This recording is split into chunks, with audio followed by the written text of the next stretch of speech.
Kaya natatad ko. Kasi nadudurog po ito pag sobrang maliit naman eh. Kaya medyo malaki-laki lang. Oh.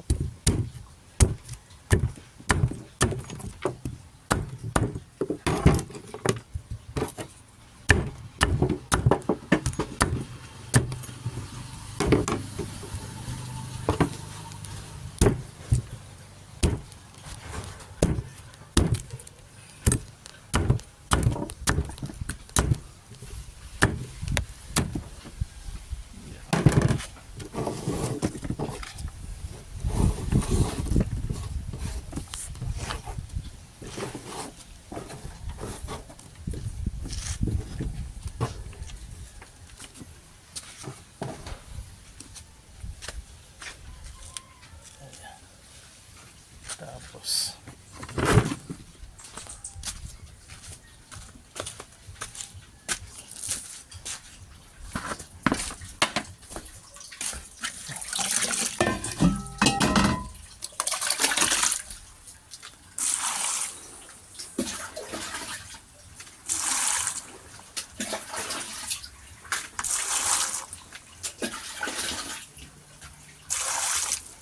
hugasan ko ng bagya. Alisyon na.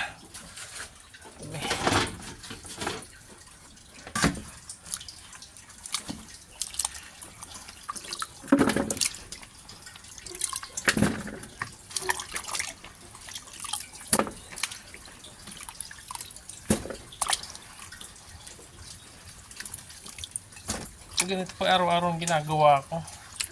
Kahit ano-ano na lang, gulay, kahit anong gulay. Alam nyo, bali dun sa mga nanonood nito, hindi ko naman sinisiraan mga synthetic na mga gumagamit ng mga gulay, tatanim ng gulay. Pero para sa akin, parang mas healthy pa yung native pig. Kisa ngayon sasabihin nila, ang gulay daw yung healthy. Samantalang sabi nung instructor namin dun sa DA, ang mga manggugulay ngayon, di mo na alam kung tama pa yun ang paglalagay nila ng mga poisonous na mga pesticides sa mga gulay. Kasi di mo may harvest, may kwensya, may harvest. Halimbawa nag-spray ka ngayon, kailangan 15 days ka bago bago mag-harvest ulit. Kaso pag ang ibang gulay, after 3 days na naman, ha-harvest na naman. Tapos yun, mag-spray na naman. Sabi nga nung yung taga-DE, nagtatanim na daw siya ng gulay. Hindi na siya bumibili. Kasi ayaw yung pakainin ng lason yung anak niya. Kaya yun, parang sa akin, mas maganda pa kumain ka ng native pig kaysa kumain ka ng gulay. O mas maganda pa nga ng baboy kaysa sa mga gulay. Kasi ang gulay, dinidiligan ng poison. Yung baboy, pag nagkasakit lang naman, ini-antibiotic eh. Panay ang nilalagay yan, mga vitamins lang naman. Kaya, parang mas maganda pa kumain ng baboy kisa sa gulay ngayon, panahon ngayon. Kasi ang ibang tao ngayon nagtatanim, hindi naman lahat. Bali, wala silang pakialam, ang mahalaga lang sa kanila, kumita. Hindi nila iniisip yung kalagayan ng kakain. Iisipin nila, hindi pa naman ngayon hindi pa mamamatayan sa isang kainan. Sa bagay, totoo naman. Pero, sa panahon ngayon, kahit bata nagkakasakit, inaatake ng sakit dahil yun sa mga kinakain nating gulay, mga poison na iipon na sa katawan ng tao.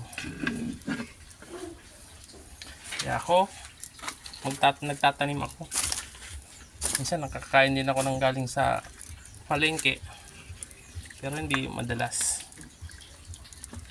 Mas maganda pa kumain ka na lang ng baboy. Basta mag-exercise ka lang para matunaw yung fats. Kaysa naman kakain ka ng gulay, healthy daw. Healthy nga ang gulay. Pero, alam mo ba kung paano inalagaan yung gulay? Alam mo ba saan galing yan? Anong mga in-spray dyan? Fungicide, pesticide. Alam mo ba kung ang harvest nila ay tama according sa in-spray niya na poisonous para sa pesticide?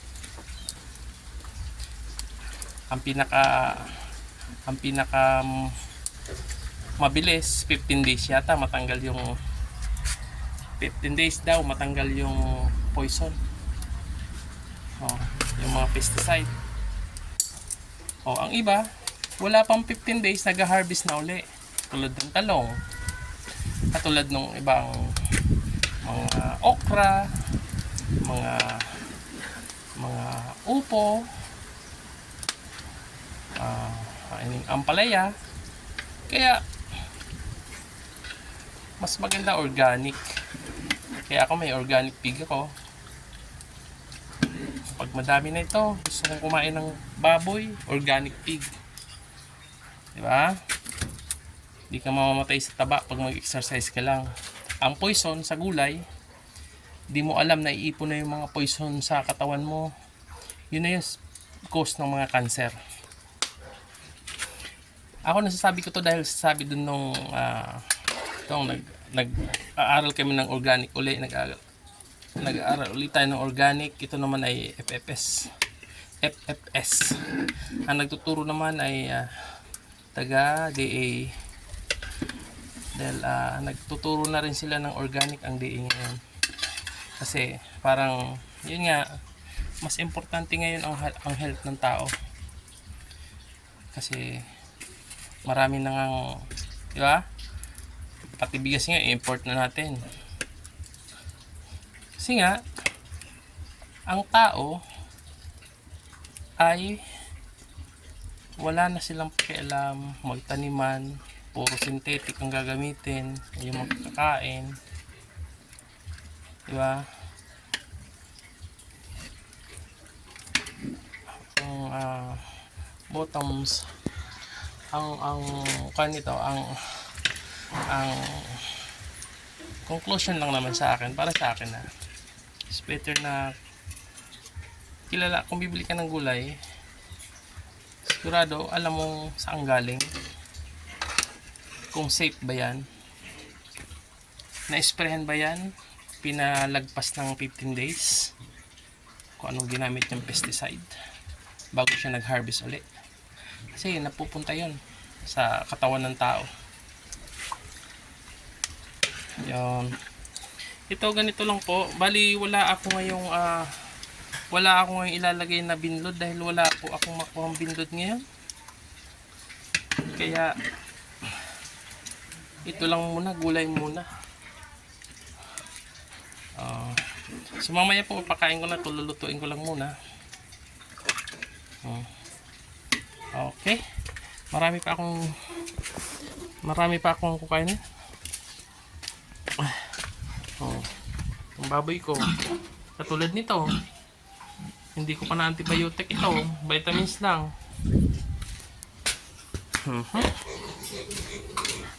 Katulad naman native na to, ang pinakain ko lang sa mga dahon-dahon lang. Kaya alam ko healthy to, healthy kainin ito. Kisa kakain ka ng gulay. Masustansya ang gulay, oo. Pero mas safe ba ang nabili mo? Yan lang naman sa akin. Pero meron na yatang programa ngayon ang DA na i-check na nila yung mga manggugulay kung tama ba ang paggamit nila ng pesticide. Yung mga fungicide sa mga produktong i-check na yata ngayon kung dito sa Region 5 dito sa amin sa Bicol, nasabi nung taga DA meron silang ahensya na mag-check ng mga manggugulay kung tama ba ang paggamit nila ng mga pesticide, fungicide para sa mga gulay. Kasi karapatan ng consumer yun na malaman na itong manggugulay na to safe to, na gumagamit ng tamang pamamaraan sa pag-spray ng mga insekto, pagpuksa. Yan. So yan lang, ito po yung mga native ko ngayon. At pakita ko pala sa inyo po yung nanganak na baboy. Isa kong baboy dito. Kaso namatay po yung isa kasi parang maputla. Kaso parang walang gatas. Ayan po. Siyam na lang sila. Oh, may dumididing isa. Kasi yung inahin na to, tinapon yung pagkain niya sa sahig. So nabasa yung mga ipa. Yan. Dumididik pa yung isa. Parang kaunti ang gatas na ito eh. Lalagaan ko nga siya mamaya ng tawag dito. Lalagaan ko siya ng malunggay. Kuha ko ng malunggay mamaya. Ito po, bali ito yung baboy ko. Bali 10 yung inanak niya. Namatay na yung isa dahil maputla siya. Nadaganan siya nung nanay. Eh, wala tayong magagawa. Disgrasya po. Yun, namatay. At mayroon ako isang baby pig dito inaalagaan. Ito future inahin ko ito. Bali kinuha ko to no 27 August 27. Ayan, patulog-tulog. Paalaga po to sa akin. Bali gagawin pong inahin ng tita ng asawa ko. Ayan. So yun lang. Yun muna ang share ko ngayon na ito, butis na po ito. Butis na siya ng 1 month. Pregnant na si Negra. Sana magtuloy-tuloy. Si Ding Dong, din dalawa ko na baboy, native. Ito butis ng 1 buwan. Ang plano ko, dito ko ilalagay yung aking mga native, yung dalawang yon, saka isasama ko na si Ding Dong, yung barako ko. Dito ko na sila ilalagay. Kaso di ko pa napapako masyado yung mga siyero, baka bungkalin nila eh. Iyan, inaayos ko po ito. Aalisin ko yung mga duck, doon ko sa kabila sila, pagsama-sama sa kabila. Dito ko ilalagay yung aking native, yung dalawang gilt. Kasi pwede na po kasi mabuntis yun eh. 8 months na po yun. Saka yung barako ko dito, sumasampa na rin yan. Ito, pagsasampahin ko na to. Ito, si Ding Dong. Native po yan. Native yan. Siguro mga around 20 kilos lang siya. Maliit siya. Ito rin yung dalawang girl. Ilalagay ko sila doon para mabuntis na rin. Ilalagay ko doon. Yan. So yun lang muna po at maggagayat pa ako nitong mga kamuting kahoy ko. Yung aking partners. Ito po yung isa dito para po dun sa baby ko. Bali pangkatay po sa baby ko sa birthday niya sa December 6. Yung isa dito. Sana lumaki sila. Makukulit, madudumi. Yan. So yan muna po. At maggagayat pa po ako ng pagkain ng mga baboy. Kukuha po ako ng malunggay. Thank you for watching guys. Salamat po sa mga nanonood sa aking mga mini video, yung ina-upload na videos. Thank you po, and sa mga nagsusubscribe, marami pong salamat sa pagsuporta. At sa mga silent viewer dyan, marami din pong salamat. So yun muna po. God bless. Mabuhay. Thank you so much.